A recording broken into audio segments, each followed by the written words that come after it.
Ya, kita mulai ya. Halo, dengaran suara saya? Sudah terdengar, Prof.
Nah, kita mulai.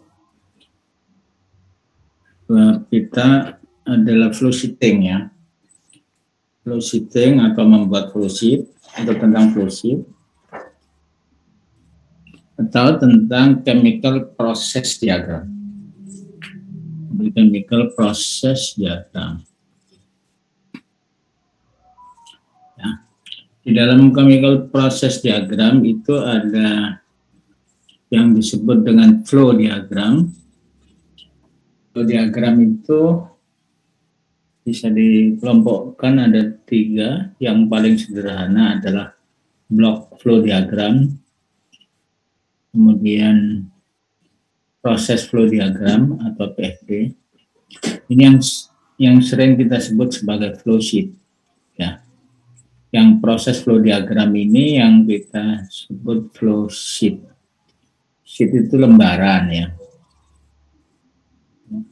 Flow jadi lembaran yang berisi diagram alir gitu ya, kira-kira gitu.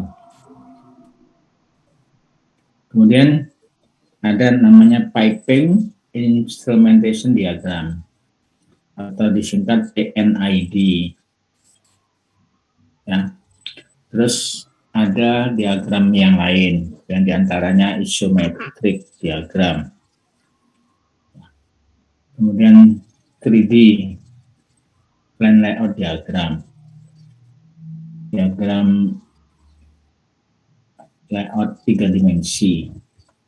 Nah,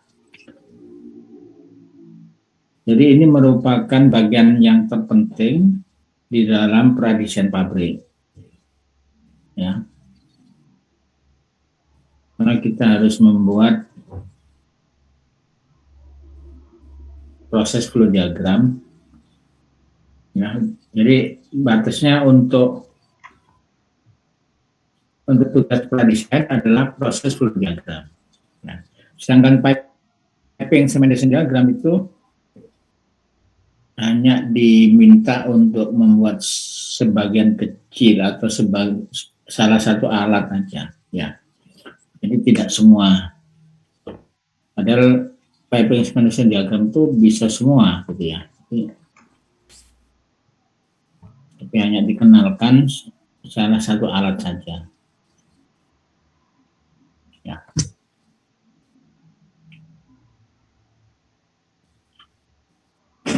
Tiga level diagram ini. Jadi 3 level itu maksudnya antara block flow diagram atau block diagram, proses flow diagram, dan piping instrumentation diagram yang sering disebut sebagai mechanical flow diagram.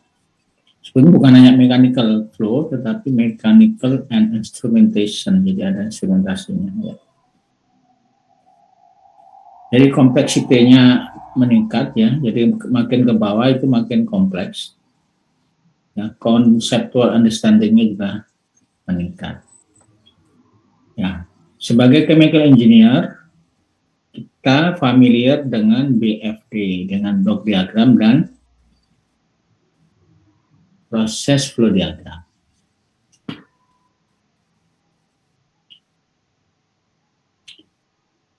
BFD atau block flow diagram menunjukkan overall processing picture of chemical complex. Ya, flow of raw material and product may be included on BFD. BFD is superficial view of facility. Ya, chemical engineering information is missing. Ya, jadi ini adalah untuk menggambarkan proses secara umum ya, secara global. Ya. Secara sederhana, ya, dalam bentuk kotak atau lingkaran atau segitiga, ya, itu adalah blok. Ya, ini di gambar ini block flow proses diagram gambar 1. Jadi block flow diagram itu mirip dengan sketsa material energy balance. Jadi kalau saudara buat sketsa neraca massa atau neraca energi mesti pakai block diagram. Ada juga block flow plan diagram. Ya, figur 1-2. Jadi memberikan general view of large complex plan. Ya. Jadi ada dua versi ya block diagram ini. Block diagram jadi block flow proses diagram dan block flow plan diagram. Ini contohnya. Ini hidrogenasi dari pentan. Ya. Hidrogenasi ini terutama untuk produksi bensin. Bensin dari toluene ini kalau tidak salah. Nah, bensin dari toluene. Ini dengan bahan baku toluene. Bukan toluene ya, 178 itu. Ya pokoknya produksi bensin di sini dan hasil samping gas metan ya. Oh ya toluene di sini. Toluene dengan hidrogen masuk reaktor. Nah, reaktornya nggak digambar bentuknya tapi kotak aja. Terus ada separator, gas, ada liquid, kemudian destilasi, still jadi bensin, ya, sebagian toluene kembali lagi. Ini adalah dari blok diagram ini kita memahami proses, ya, secara overall lebih mudah, ya. Jadi lebih mudah. Jadi nanti kalau di pemilihan proses itu kita menggunakan blok untuk membandingkan proses satu dengan proses yang lain, itu menggunakan blok flow diagram. Ya, tidak membandingkan dengan proses flow diagram. Ya.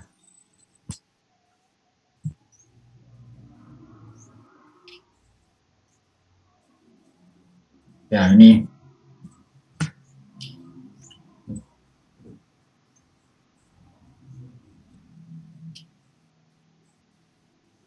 reaksi kimianya, misalkan di situ pengembangannya.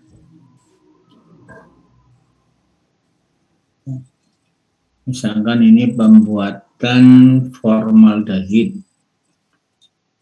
Pembuatan formaldehid dari oksidasi metanol. Oksidasi metanol jadi formaldehid. Ya. Kemudian metanol juga bisa jadi formaldehid tanpa oksigen, jadi ada dua reaksi.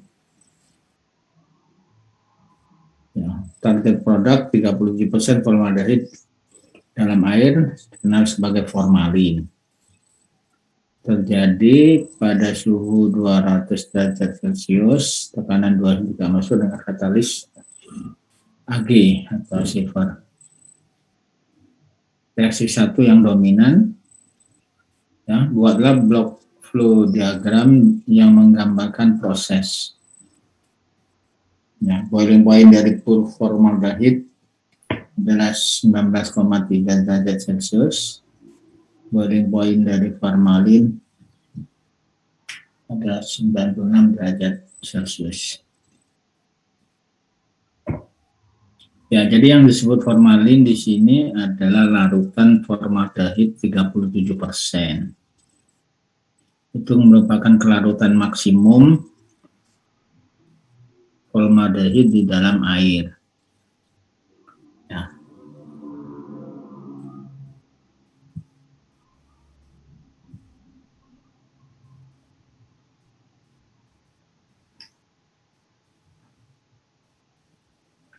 Nah, ini kok jadi sudah fluid ini. Ya, jadi ini contoh fluid kalau ini kok meloncat-loncat slide-nya. Oh, ini dulu nih, ini keliru urutannya.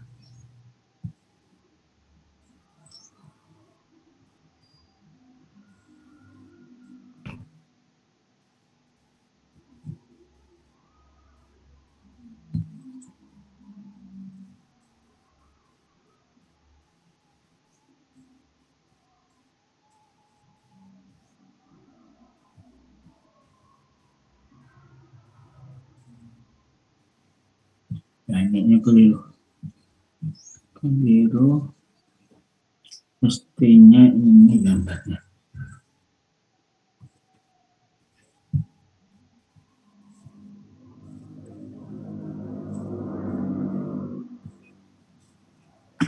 Ini gambar di atas, ini gambar 2 tadi. Ya. Jadi ini yang block flow plan diagram. Nah, jadi gambarnya kotak-kotak tapi komplit. Ya. Beda dengan yang di ini tadi ya. Kalau ini kan tidak semua alat digambar. Jadi hanya proses-proses utama. Ya. Kalau yang ini hampir semua digambar ya. Misalkan ada turbin, ada ini. Jadi merupakan ya sudah mendekati flow sheet lah. Tinggal bloknya jadi gambar alat.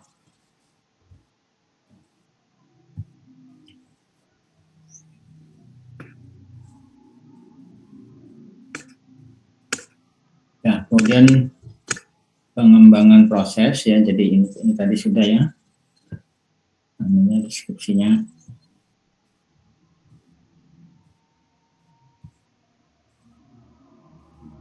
Nah, ini prosesnya ini sudah ya. Jadi metanol sama air masuk dalam reaktor.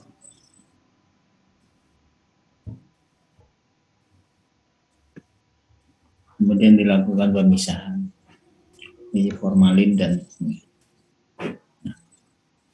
jadi ini sudah gambar flow sheet walaupun memang karena alatnya tidak banyak ya, jadi di situ hanya ada reaktor yang utama, kemudian kolom destilasi ya, cuma 2, jadi pembuatan formalin dari metanol. Alat-alat yang lain seperti pompa, kompresor, jadi oksidasi ya, dari metanol intinya. Terus heat exchanger, ya, pendingin, pemanas. Ya. Ya, jadi proses flow diagram menggambarkan semua proses, menunjukkan semua informasi dari proses engineering. diagram develop in junior year. Oh ini beda ya, agak sini. Lain ininya.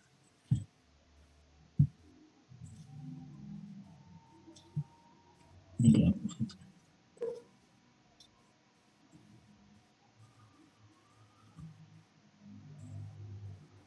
Ini baik posisinya.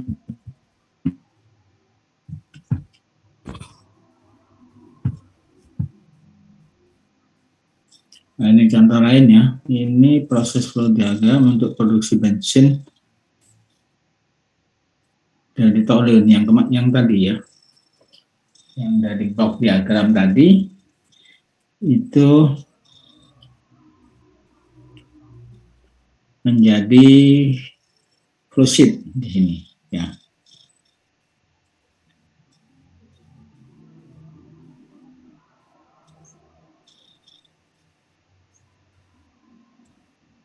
Jadi di dalam flowsheet ini gambar alat sudah dalam bentuk menyerupai ya. Pengertian menyerupai itu ada standarisasinya gitu ya. Misalkan mau buat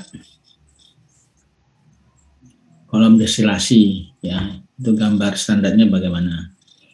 Absorber itu bagaimana, terus reaktor ya. Kita coba perhatikan di sini gambarnya, keterangannya di atas toluene storage ya. Toluene storage. Jadi storage itu ada standarnya, storage liquid, storage gas ya. Itu beda ya. Kemudian storage bahan padat ya. Itu simboliknya beda. Terus simbol pompa ya, P101 pompa, toluene feed pump.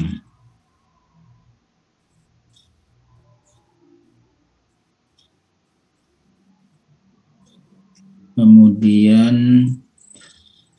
feed preheater 101 ya, simbolik preheater itu yang ada beberapa ya, tergantung versinya ya, tapi ini contoh reaktor R101, terus H01 enggak disebut di sini. Feed heater, jadi pemanas saja. Feed heater. Kalau E101 feed preheater, itu model kayak heat exchanger gitu, kayak cell and tube gitu ya. Sedangkan kalau heater di sini kayak furnace ya. Ini gambarnya agak dibesarin ya. Kemudian reaktornya di R101, terus ada kompresor, recycle kompresor C101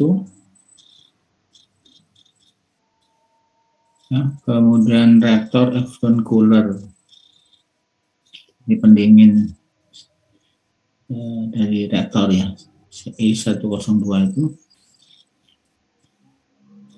Kemudian V102 high pressure fast aspiration disparator ya. Itu apa tulisannya pas ya, jadi agak kanan ke kiri. Tidak ada separator, ada 2 separator di situ.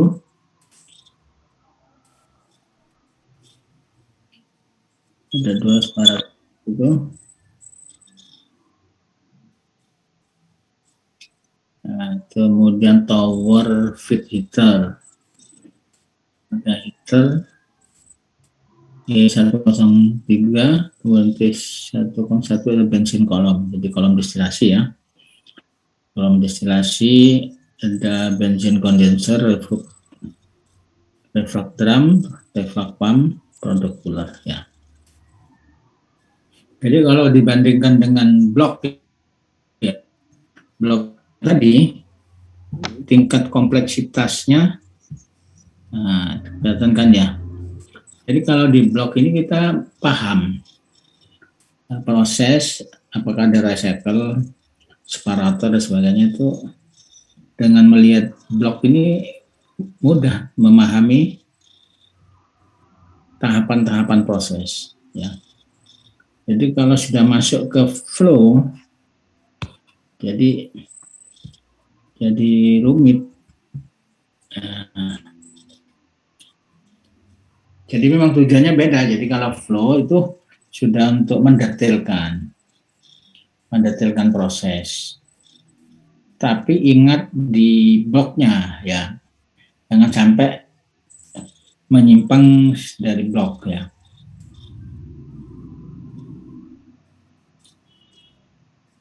Jadi alat-alat tambahan seperti khususnya heater, pompa dan sebagainya itu memang tidak masuk di blok diagram, sehingga orang tidak melalui blok diagram memahami flowsheet kadang-kadang bingung.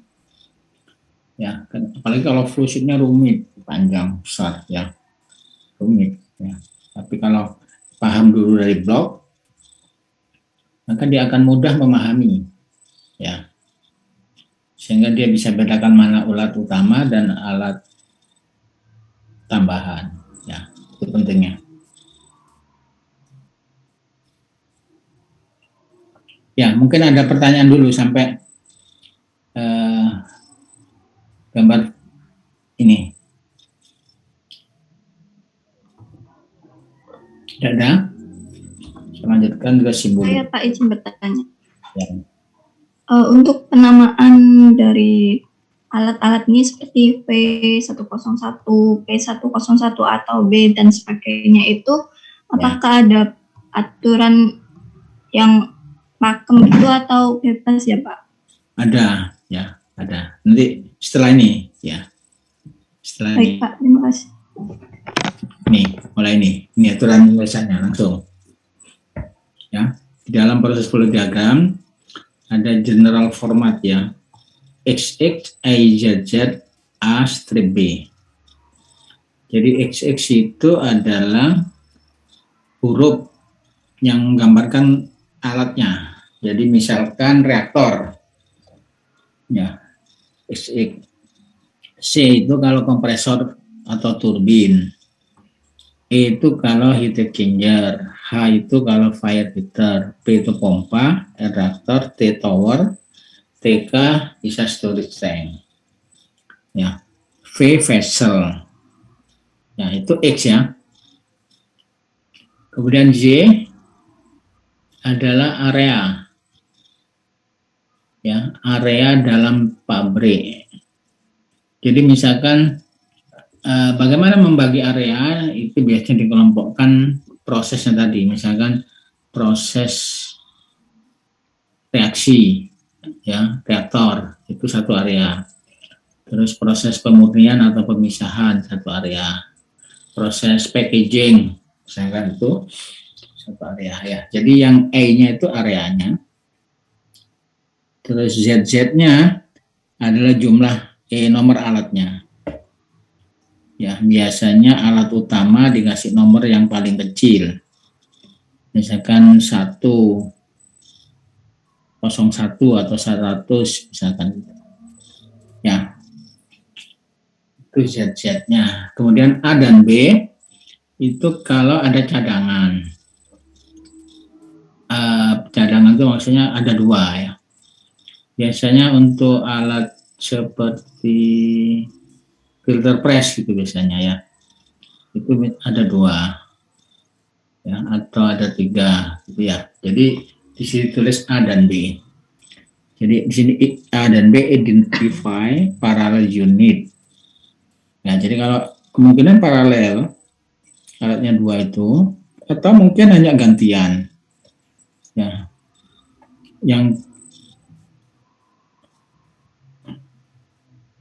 yang tidak perlu ditampilkan di BFG atau backup.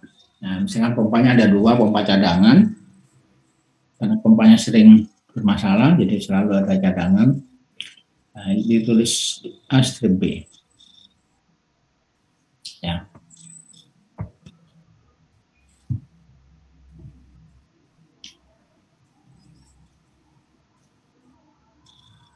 Ya, ini penjelasan detailnya ya. XX itu 1 atau 2 huruf ya. Y itu 1 atau 2 digit ya. Bisa 1 sampai 99. Tapi bisa 3 digit. Tapi biasanya 2 digit sudah cukup besar ya, soalnya sudah cukup banyak kan, area nggak mungkin ini ya. Yang Z itu mungkin yang lebih banyak ya, itu mungkin bisa lebih dari 100 mungkin gitu ya.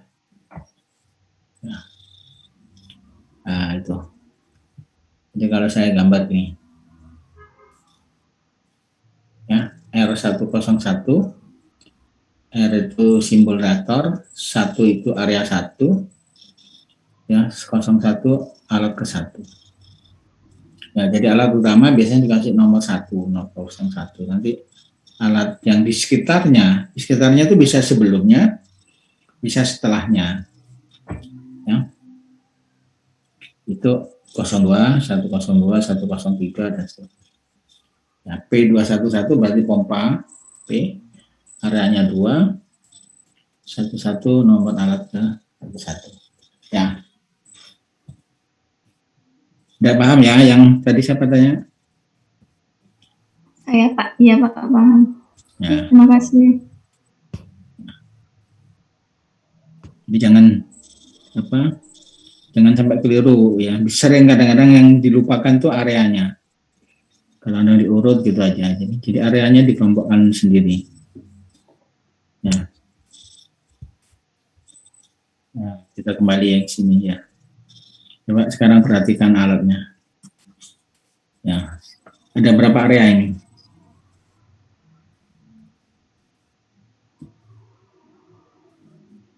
Satu area, karena semuanya diawali dari 1. Nah, alatnya tidak banyak, ya. Prosesnya simple, jadi areanya cuma 1. Jadi nomornya semua 1 depannya, nggak ada 2-nya. Jadi areanya 1. Terus alat yang pertama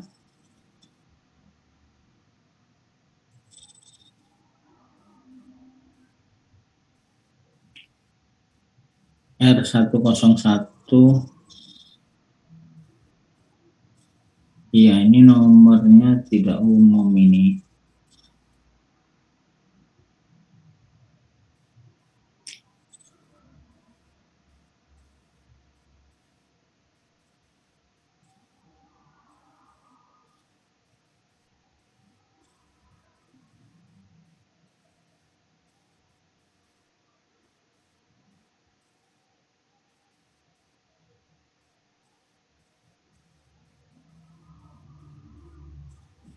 Nah, coba perhatikan dari gambar ini,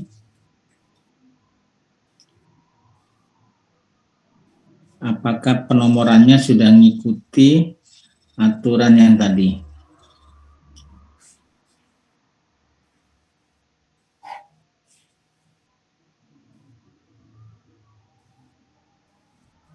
Ya.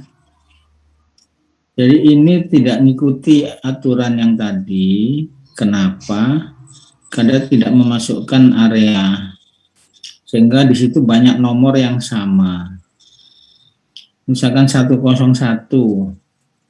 Itu ada V101, ada H101, ada R101, ada T101. Ya. Ini agak membingungkan nanti ya, karena beda depannya aja, nomornya sama.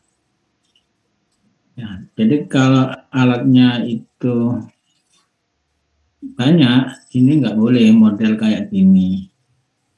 Jadi harus dibedakan. Jadi pompa 101 misalkan V101 itu merujuk pada unit reaktor mestinya di situ.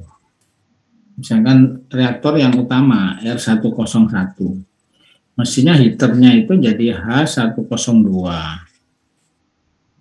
ya, E-nya jadi 102, ya, terus pompanya juga P102, V-nya 103, 104 gitu ya. Sehingga nomor alat itu, ya, itu mencerminkan jumlah peralatan dari area itu gitu. Jadi bukan banyaknya. Ya kalau ini banyaknya. Jadi misalkan E101, E102 sampai E106. Berarti titik changernya ada 6 gitu ya. Yang lokasinya beda-beda ya.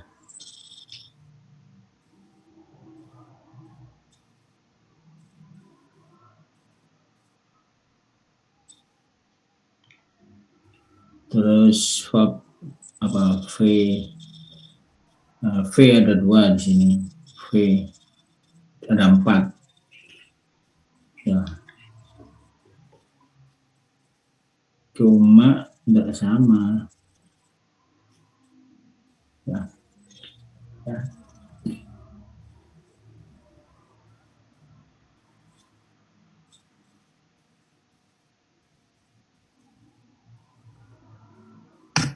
Ya, jadi ini penomorannya masih tidak memasukkan unsur area ya. Jadi kurang pas ini sebetulnya ya.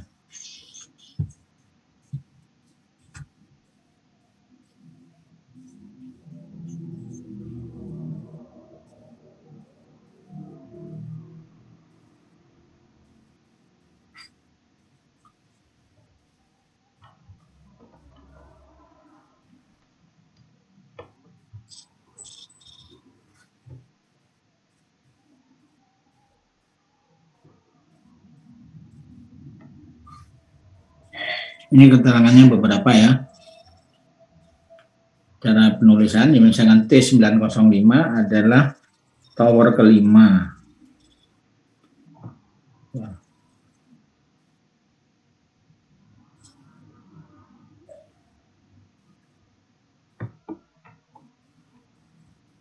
Jadi unit 9, P301, AB adalah pompa pertama dari unit 300 plus spare atau cadangan.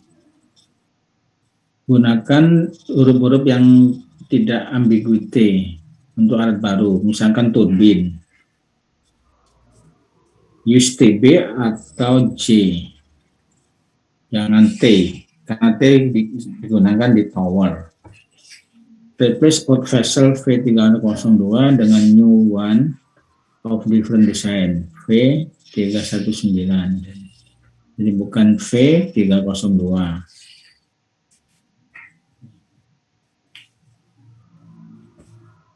Karena nanti membingungkan dengan yang original yang V302. Ya, itu penomoran ya. Kemudian alirannya.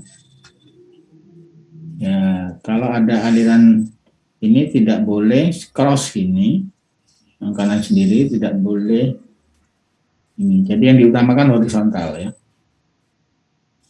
Horizontal itu yang utung, yang putus itu yang vertikal. Itu aturannya.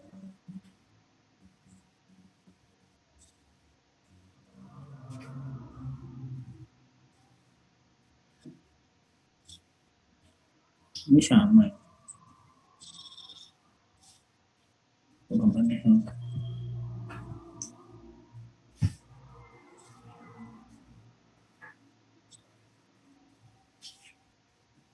Terus kita lewat aja nih nomoran.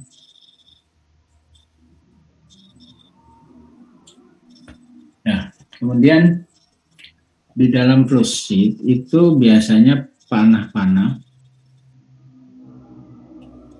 itu ada informasinya, ya, ada informasinya.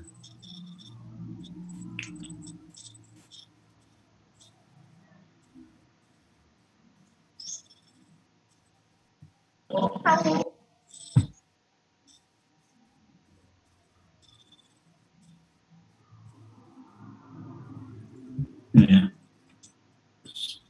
Yang kecil, tidak semua aliran stream dapat dimasukkan. Informasi aliran itu apa saja? Rate flow ya, temperatur bisa, tekanan bisa. Ya, jadi biasanya tekanan, suhu, flow ya. Ya bisa yang lain ya, misalnya viskositas dan sebagainya. Ya.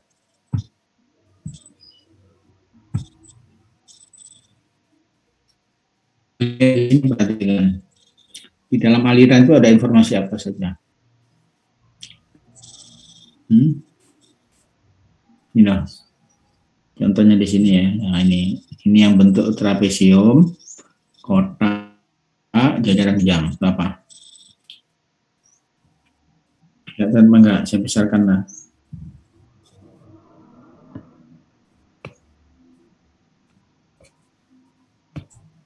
Nah, ini lah. Ya. Jajaran ganjang, persegi panjang biasa, sama trapesium. Nah, jadi ini bisa flow ya, flow mesh flow. Ini bisa temperatur, ya. Ini bisa tekanan.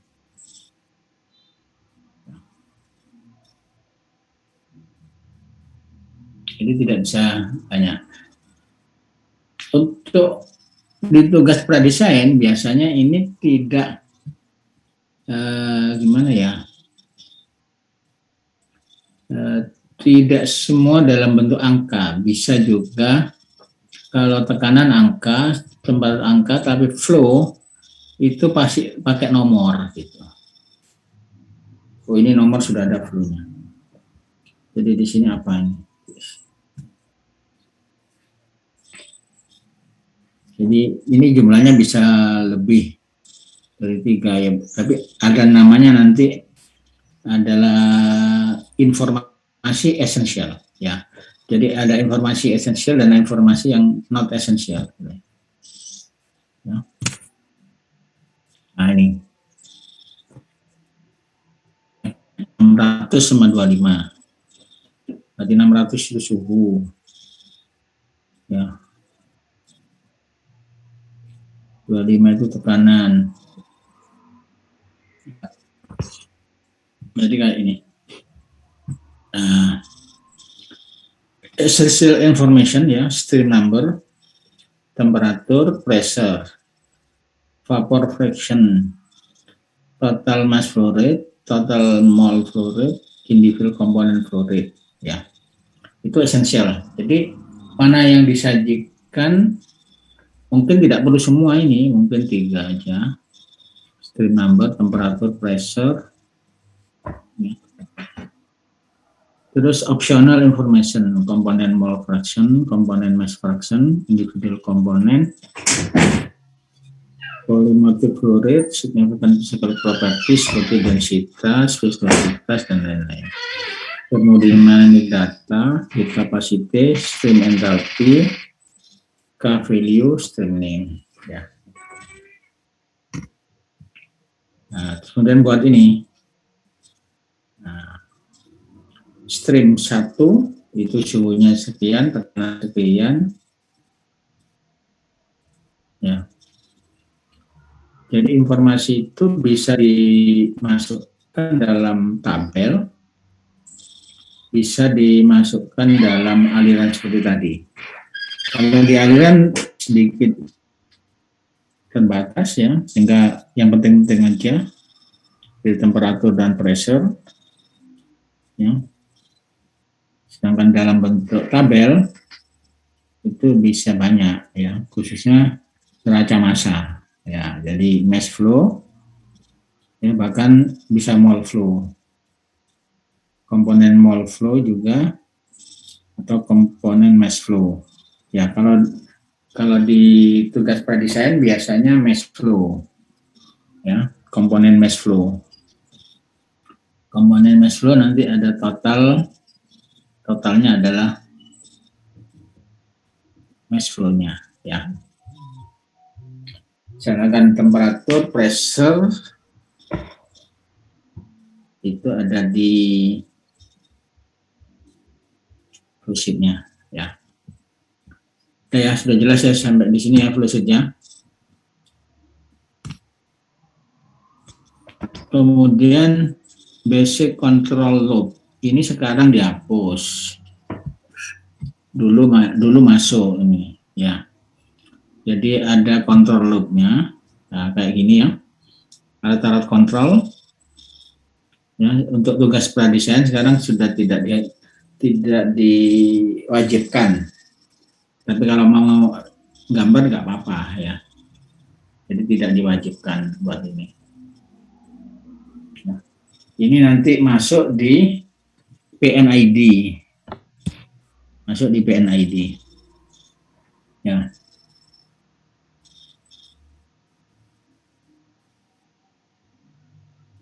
Ya, jadi bentuk tabel, sudah jelas ya.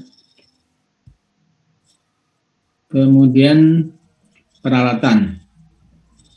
Nah, ini juga nggak masuk di sini, nggak termasuk di flowsheet. Jadi misalkan vessel V101 tadi temperaturnya 5, pressure-nya 2 bar, orientasinya horizontal, material construction-nya carbon steel. V102 temperatur 38, pressure 24, vertikal, carbon steel.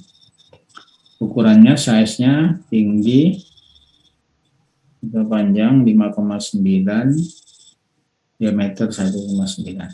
Ya. Ya, jadi ada flowsheet yang dilengkapi ini, tapi di tugas pradesain ini masuk di equipment summary, itu masuk di spek alat. Ya, spek alat.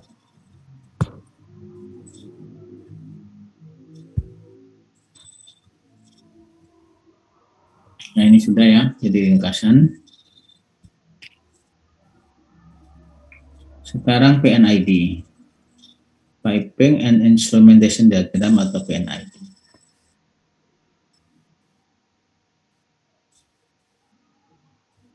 Ya. PNID, Construction Bible. Ya, contain atau mengandung plan construction information, piping process, instrumentation, and other diagram. PNID information explain in table 1,8 dan 1,9, convention point assumption 110. Ini dari bukunya ini tadi ya. Nah, ini contoh. Nah, jadi agak beruat ya. Ada alat-alat kontrolnya dimasukkan. Jadi saudara tidak diminta untuk membuat ini semua, tapi saudara hanya diminta pilih salah satu alat ya yang dilengkapi dengan instrumentasi. Nah, itu yang disebut dengan PNID. Ya.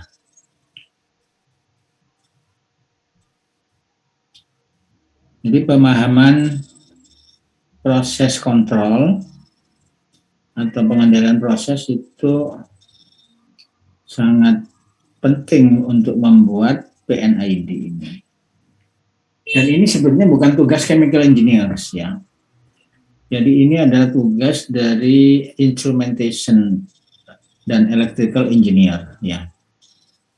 Yang buat gambar-gambar ini itu bukan pekerjaan chemical engineer gitu. Walaupun saudara diajari pengendalian proses ya, tapi di dalam proyek ya, di dalam proyek pendirian pabrik ini yang mengerjakan adalah orang instrumentasi atau orang elektrikal ya.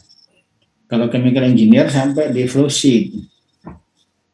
Nah, jadi kalau saudara nggak paham betul ini nggak apa-apa gitu ya, tapi sebaiknya paham. Tapi Itu bukan tanggung jawab dari saudara. Kalau saudara kerja di engineering company, itu masuk pekerjaannya orang instrumentasi atau orang elektro. Tanggung jawab chemical engineer di proses. Nah, ini contoh ya. V102 mengandung Le, level elemen. Nah, ini V102, mana V102 itu. Ada pengukuran tinggi.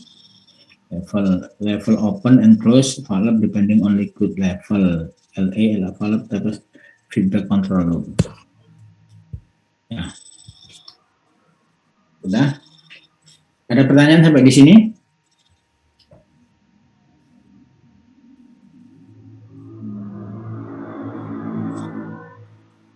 Paham ya, tapi ya.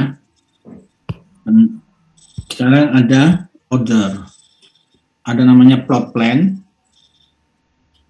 Ya, plot plan itu kayak apa ya? Kalau di rumah itu kayak denah gitu loh. Plan or map drawn looking down on plan. Jadi kayak plan layout ya. Plot plan ya. Plot plan.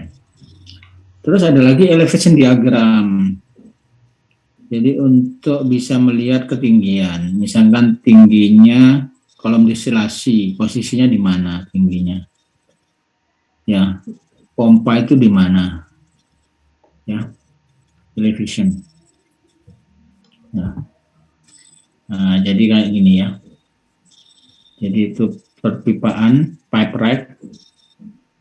Terus alat-alatnya itu ketinggiannya seberapa? Ya, itu section plot plan. Ya. Jadi section plot plan itu bukan hanya denah bawah, tapi dari samping ya. Ada section elevation diagram nih. Itu yang kita kenal dengan yang komplit namanya pipe untuk pipa, piping isometric. Nah, piping isometric. Yang maksudnya isometric itu menunjukkan pipa dalam 3 dimensi. Ya, vessel sketch ya, show key dimension of equipment, location and jadi ini harus ukurannya ya mendekati presisi gitu ya, seperti ukuran yang sebenarnya. Ini contohnya, nah kayak gini.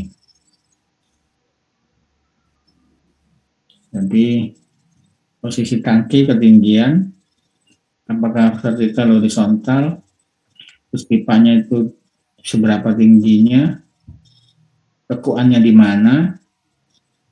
Jadi ada ya. Kalau di orang-orang distro ini namanya 3D Max. Pakai software 3D Max. Ya, buatnya.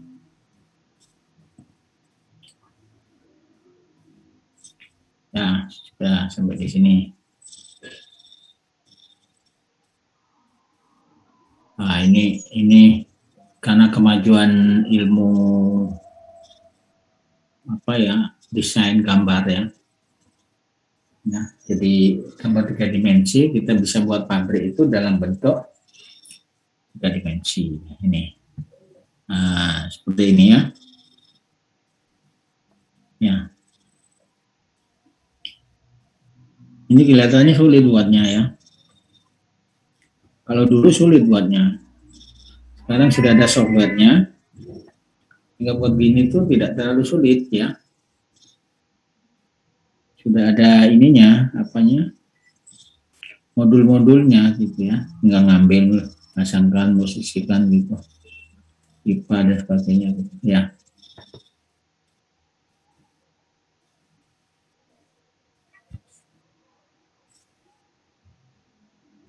Sampai di sini ada pertanyaan? Nah, ini sebagai ringkasan.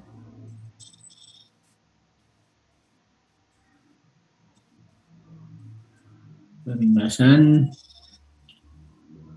3 prinsipal diagram ya, pahami BFD, PFD, dan PNID. Used to convey increasingly specific technical information ya, jadi untuk menyediakan informasi important to adhere the common standard. Jadi penting untuk menganut satu standar ya. Nah, jadi kalau saudara gambar nanti standarnya itu tiap gambar itu ada standarnya. Ada standar ISO, ada standar JIS ya, ada standar AFNOR dari Prancis ya, kalau JIS dari Jepang, standarnya Jepang. Jadi biasanya pabrik itu mengikuti standar main kontraktornya, gitu ya, ikuti standarnya. Nah, sudah, saya kira ini aja dulu ya. Ini masih banyak materinya. Ini baru 30 slide tadi. Dari berapa slide ini? Masih banyak.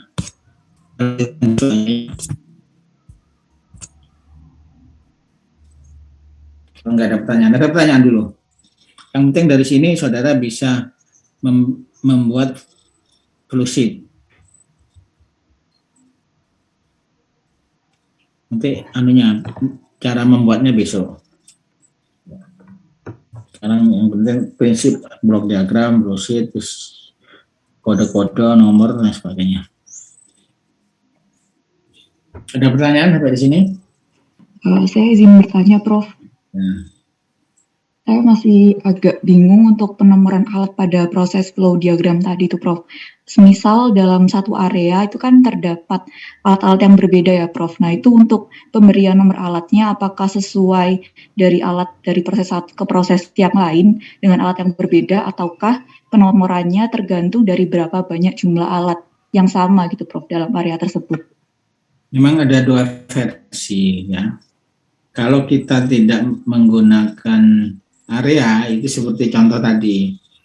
Jadi alatnya dinomori sesuai dengan yang sejenis. Misalkan heater 101H 101 misalkan ya, H102, H103 itu tidak mengikuti area.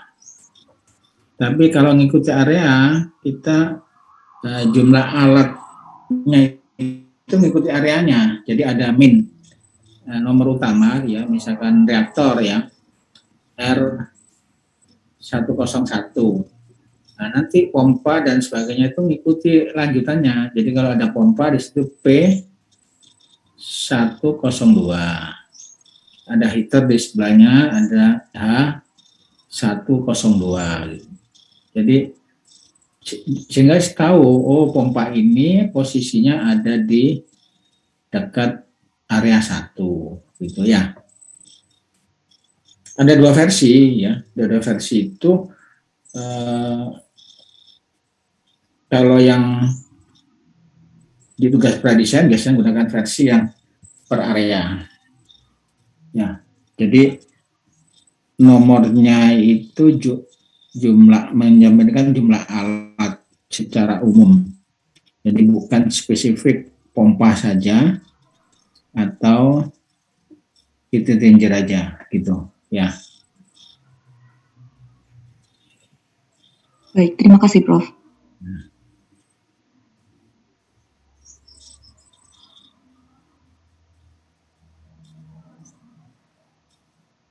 Ya, saya kira untuk hari ini aja dulu ya. Nanti sisanya dibaca dulu. Sisanya nggak banyak sebelumnya, tinggal ada ISIS. Ya, cuma tanggalnya. Ya, saya masih tugas soal besok sekalian. Ini saya kasih tugas. Ya, saya kira untuk hari ini saya sudahi dulu.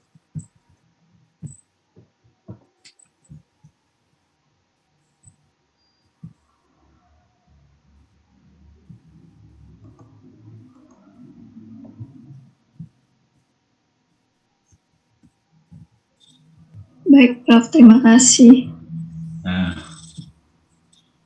Assalamualaikum warahmatullahi wabarakatuh. Waalaikumsalam.